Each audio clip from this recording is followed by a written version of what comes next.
Thank you for subscribing to our channel. Today is Tuesday, May 11, 2021.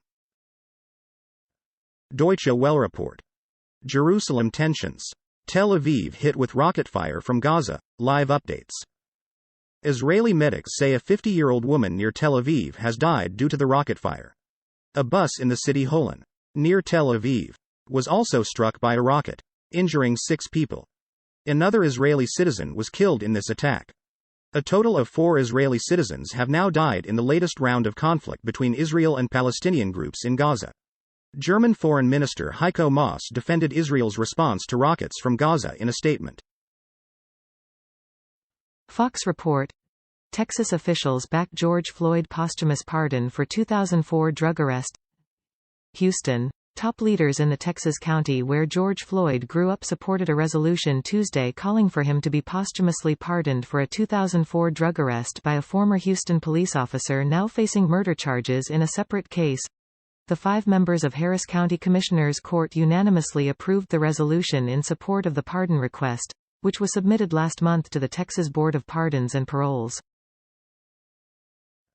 BBC report. Reta Mays.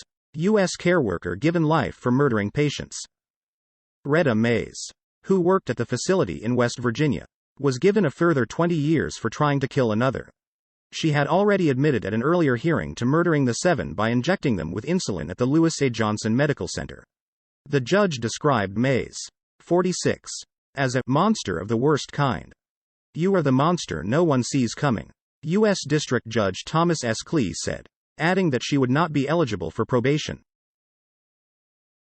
Deutsche Welle report. Germany. DFB boss Fritz Keller offers to resign after Nazi remark. The embattled chief of the German Football Association, DFB, has offered to give up his post, the association said in a statement on Tuesday. President Fritz Keller, in a decision he took himself, has declared his principal readiness to step down from his position as president after the end of the process at the DFB Sports Court on Monday, May 17. The statement read, Keller came under fire after comparing DFB Vice President Rainer Koch to the notorious Nazi-era judge Roland Freisler. Fox report. Mom murdered next to baby in Greece by burglars who tied up husband, killed dog. A young British mom was murdered in front of her baby daughter in Greece on Tuesday as she tried to hide from burglars who tied up her husband and hanged their dog outside their house, according to police. In an abhorrent crime that has shocked the Mediterranean country, the 20-year-old mom, named by local media as UK passport holder Caroline Crouch, was found beaten and strangled in her attic beside her 11-month-old daughter, police said. BBC report. Russia to tighten gun rules after school shooting.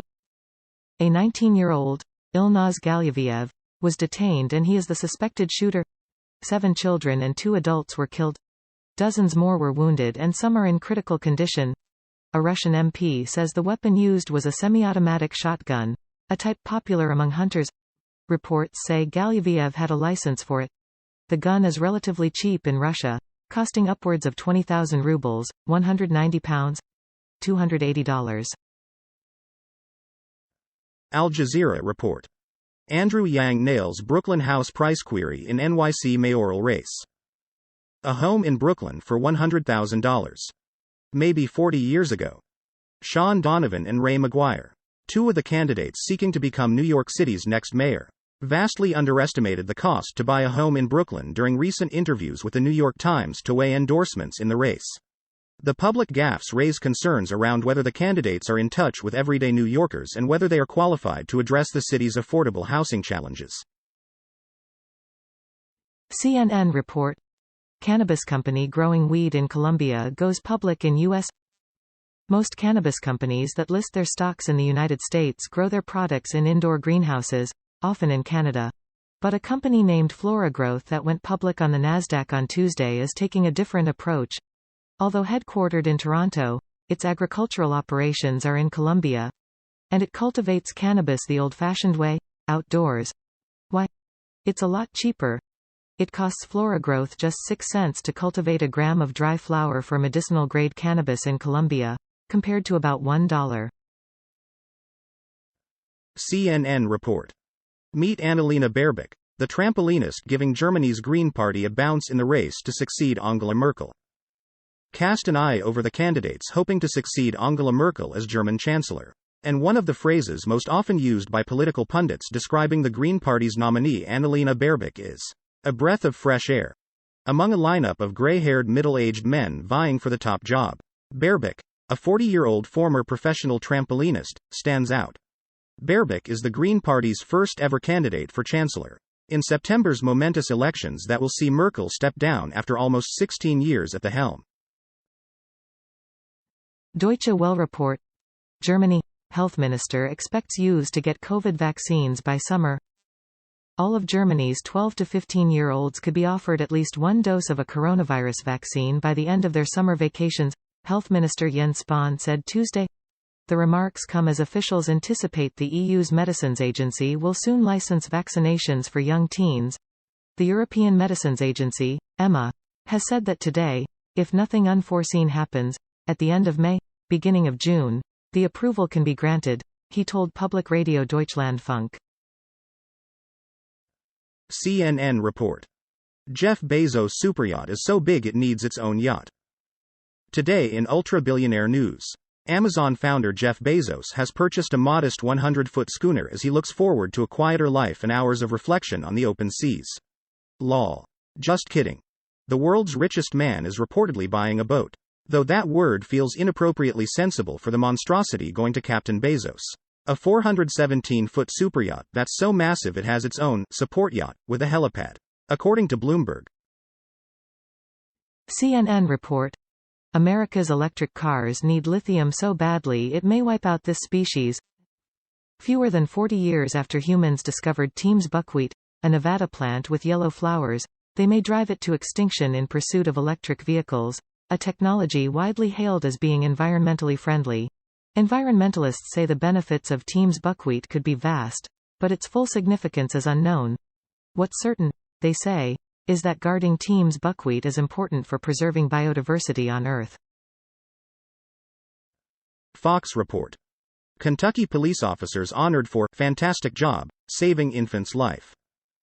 2 Kentucky police officers have been presented their department's life-saving award this week after doing a fantastic job coming to the rescue of an unresponsive 3-month-old girl. Their chief tells Fox News. Ellesmere officers Brian Evans and Alexis Day were honored Monday for their actions on April 26, when they were dispatched to a residence in the city just outside of Cincinnati to assist a baby who police say may not have been breathing. Al Jazeera report. Prosecutor to seek hate crime charges in Atlanta spa shootings. A man accused of killing 8 people, 6 of them women of Asian descent, in shootings at 3 Atlanta-area massage businesses has been indicted on murder charges, and a prosecutor says she would also seek hate crime charges and the death penalty. A Fulton County grand jury indicted Robert Aaron Long, 22, on Tuesday in the March 16 killings of Suncha Kim, 69, Soon Chung Park, 74, Yun Yung Grant, 51, and Yang A.U., 63. BBC report. Australian boy, 13, crushed by bin lorry after sleeping in bin. The driver was unaware anyone was in the bin until it had already been tipped into the back of the lorry. 2 other children, aged 11 and 12, were also sleeping in the industrial bin, but one managed to escape while the other survived with minor injuries. An investigation is now underway into why the 3 young boys were sleeping rough, police told local media. Joe Clark, CEO of West Coast Youth and Community Support in South Australia, told the Port Lincoln Times that all 3 boys were frequent visitors to their centre and were known to staff. Al Jazeera report. U.S. imposes sanctions on 7 Lebanese men connected to Hezbollah. The United States Treasury Department has sanctioned 7 Lebanese people connected to Hezbollah and its banking arm for illicitly transferring $500 million on behalf of the Iran-backed group.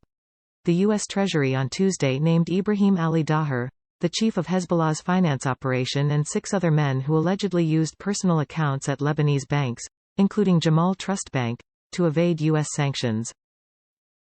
Thank you for watching 5 p.m. recap. To be notified, you can subscribe our channel and activate the bell.